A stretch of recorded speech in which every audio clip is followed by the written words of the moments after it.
Hi, my name is Saralyn Everett, and this is my reflection presentation. I am going to be reflecting my history and why I'm in the Multidisciplinary Studies program. I will be also reflecting on my interviews, my IDP overview and my goals, and my future and how the multidisciplinary degree will get me there. Our knowledge today as the world, a society, or a country is a culmination of history and a reflection on the past. We wouldn't be where we are today without an understanding of where we once were. So I ask myself, how did I get here? Why am I at this point? How has this course shaped my understanding of where I am, where I once was, and where I'm going? To do this, I'm going to reflect on my history.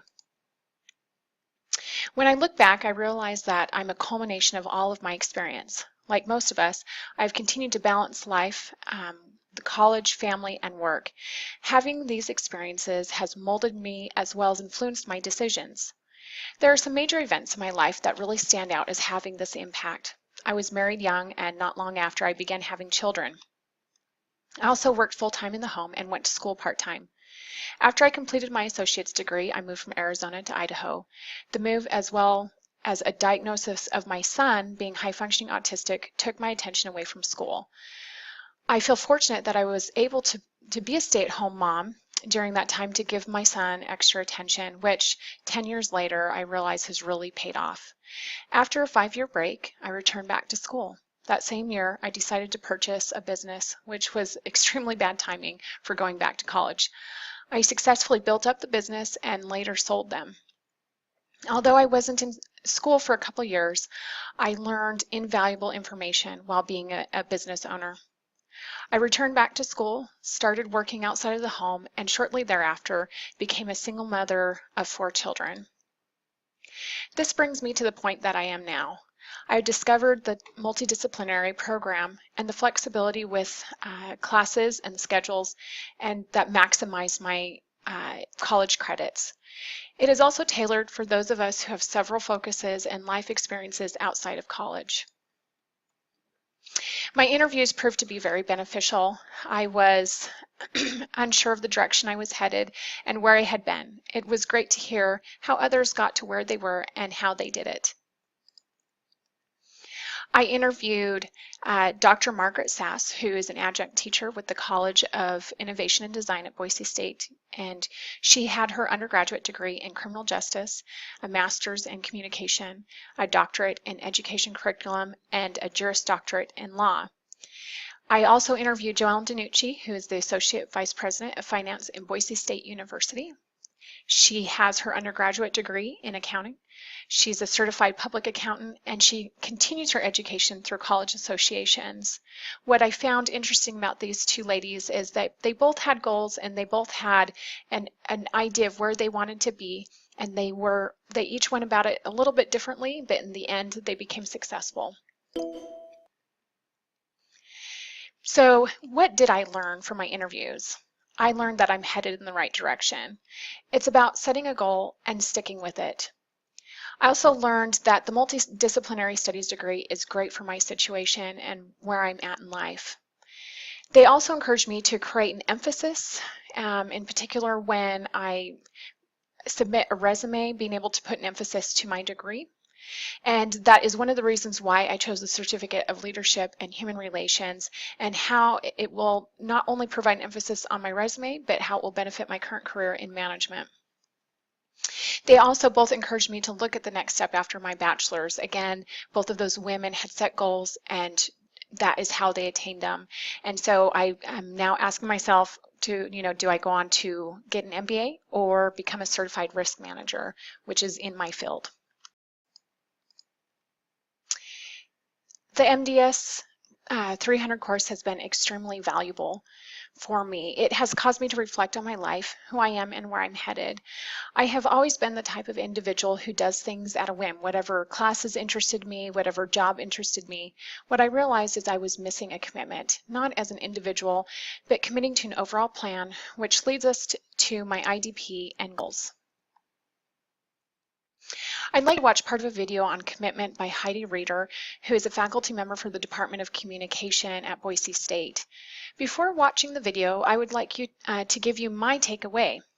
She provides the formula for being committed and has helped me to realize what commitments will benefit me best, and as a result, what commitments I should make. She talked about making a commitment involves treasures or troubles.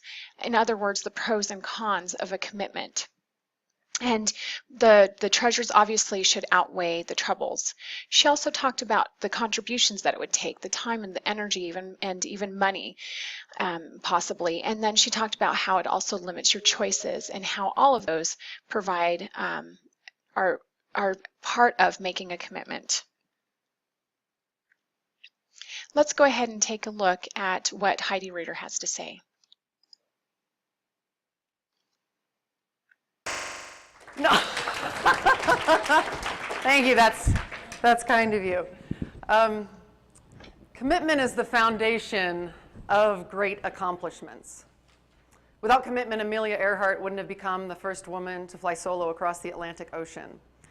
Without commitment, we wouldn't be able to enjoy all of the Olympic athletes from all over the world coming together every 2 years, showing us both their physical and mental stamina at the highest level.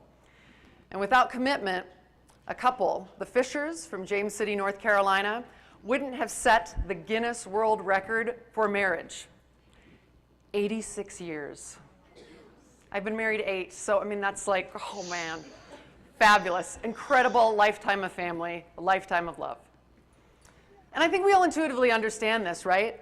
To achieve greatness in the areas that are important to us requires that we deeply invest ourselves and commit. And as we do that, it shapes a life for us. What we often overlook, though, are the ways in which all of our commitments, the grand ones, but also the smaller ones that we make, shape our lives. I'm going to start.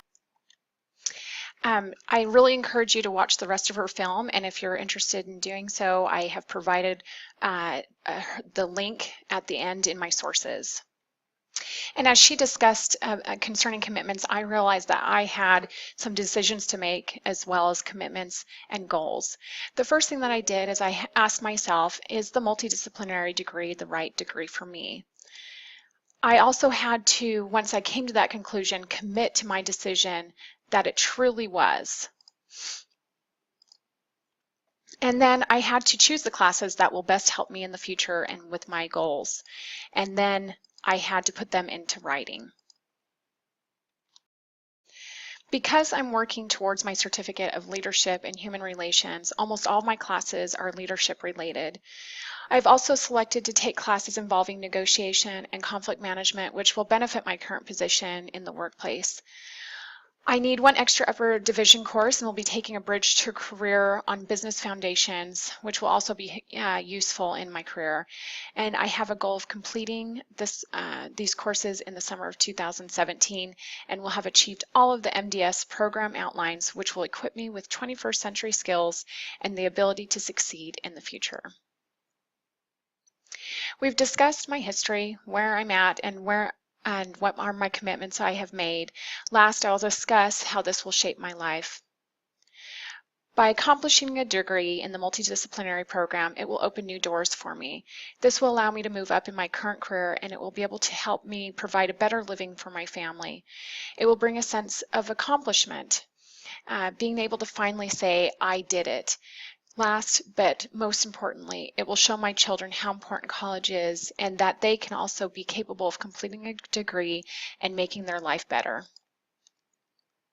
Thank you for watching my presentation.